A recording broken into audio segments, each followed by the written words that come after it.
Hugo and the Goblins. Phoebe, where's Hugo? I don't know, Teddy. But he was talking about going up the castle to play with a friend. Up the castle? Yes, Teddy, the castle. Oh, he shouldn't have gone on his own, Phoebe. He should have... I didn't know, Teddy. I didn't know he was going there. I didn't know anything. Okay, quickly, jump in the car. Let's go up the castle and see what's happening there. So they sped up the castle, jumped out of the car, and Teddy turned round to Phoebe.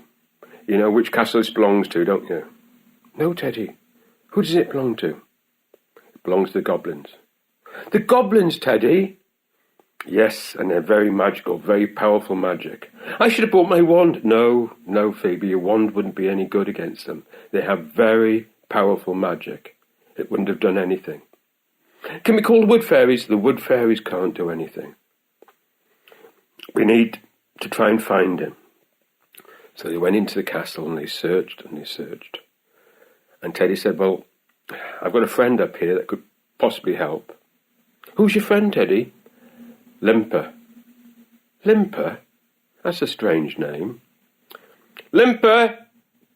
Limper, are you there? And at that moment, out from a hole popped a white rabbit with pink eyes and a very fluffy tail.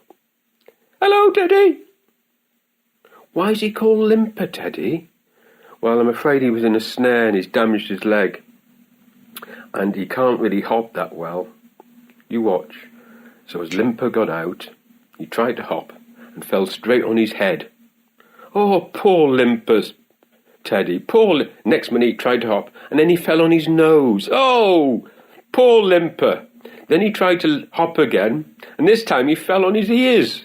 Oh, Teddy, can't I do something? We can't do anything now. The important thing is to find Hugo. Limper, have you seen Hugo?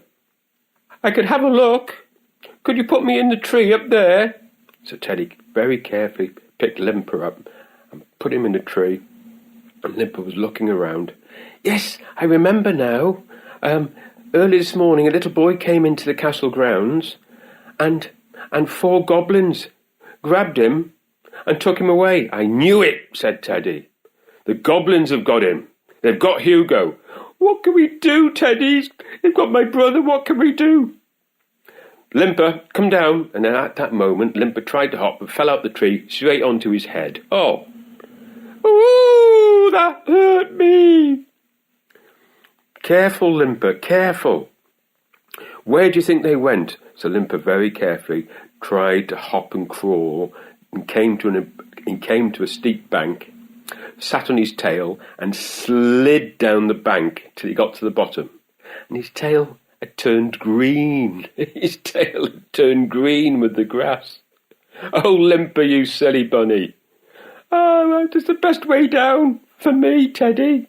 So Teddy and Phoebe quietly climbed down, and Limper pointed with his paw to a big stone doorway. We're never going to get into there, Phoebes. No, Teddy, it looks absolutely solid. We can't get into there. But wait, Teddy, wait. And she went into a pocket and pulled out the 4-leaf clover. And she waved it 4 times in the air. And suddenly there was a huge creaking sound. Limper shot off up the bank, back to his home. And the creaking sound opened and this huge stone door opened up down to a tunnel that ran down and down. Who did that, Teddy? And down descended were the wood fairies. We did it for you, but we can't go in. Well, thank you. Well, you summoned us with the 4-leaf clover, and that's all we can do. We can open that door for you, but we can't go in. Why not? Said Phoebe. Because the magic of the goblins is so powerful that we wouldn't have a chance in there. And that would be the end of us. But we can wait outside for you. Oh, well, thank you so much indeed. But it's all dark in there.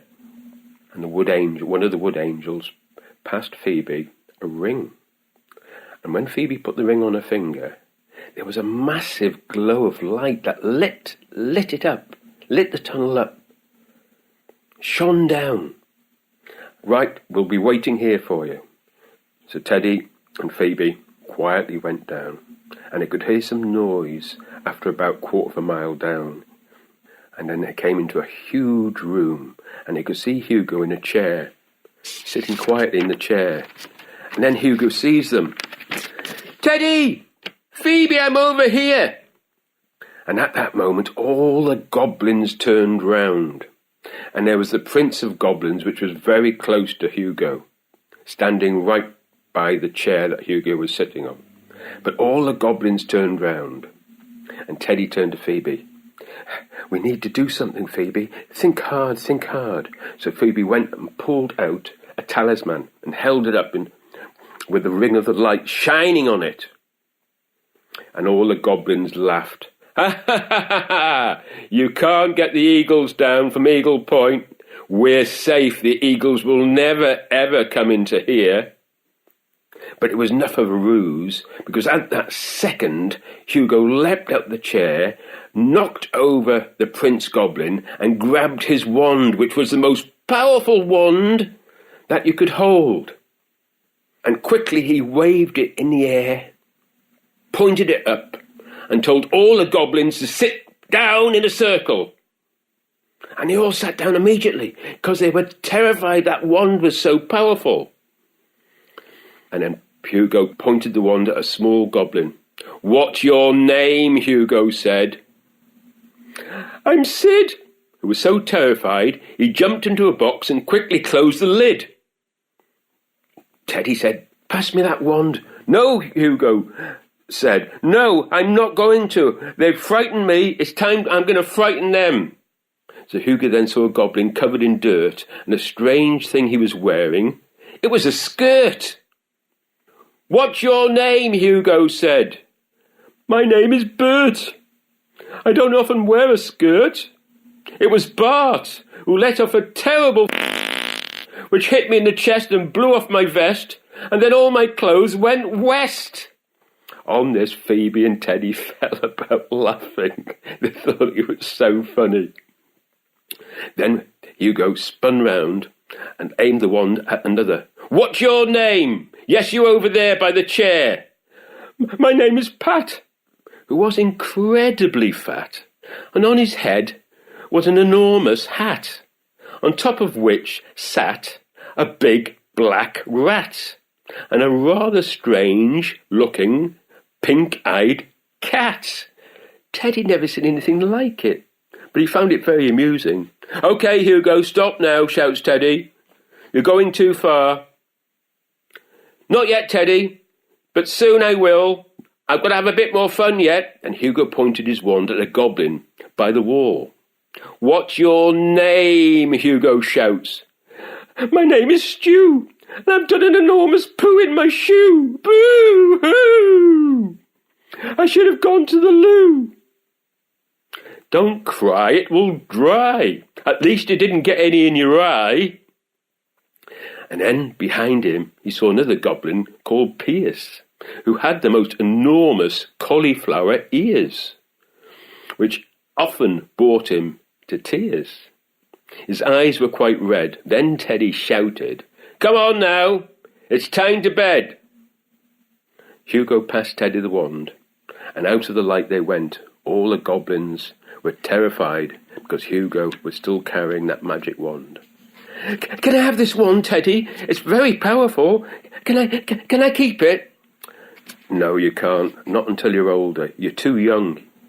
You're far too young." And as they came out, the wood fairies were waiting for them. "Can I have this wand?" Teddy said. "No, it's too powerful," said one of the wood fairies. "We'll take it for now, but when you're older, then you can have it."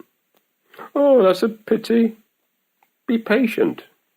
And by the way, you must never lie, Hugo." "What do you mean, must never lie?" "Because every time you lie, a fairy dies." "Oh, does it?" "Yes, you must remember that. Phoebe has told you on a number of occasions." And Phoebe looked up, and one of the wood fairies came over and kissed Phoebe on the cheek because she recognised her. And then they all flew back up into the air, and Phoebe held Teddy's hand and Hugo held his hand, and off they went through the castle grounds. There was no sign of the little bunny, white bunny.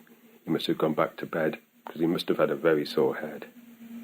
And down they clambered, back into the car, and off home. And when they got home, they went straight to bed, because it was quite late, and they were very tired. And once in bed, Hugo was thinking of that magic, powerful wand, and all those strange goblin folk, and he fell asleep very quickly. And Phoebe, she too fell asleep, thinking of the wood fairies and how much she loved the wood fairies, and those nasty goblins which got their comeuppance. Good night, you two. Tell you another story soon. Good night, sweethearts. Sleep tight. Good night.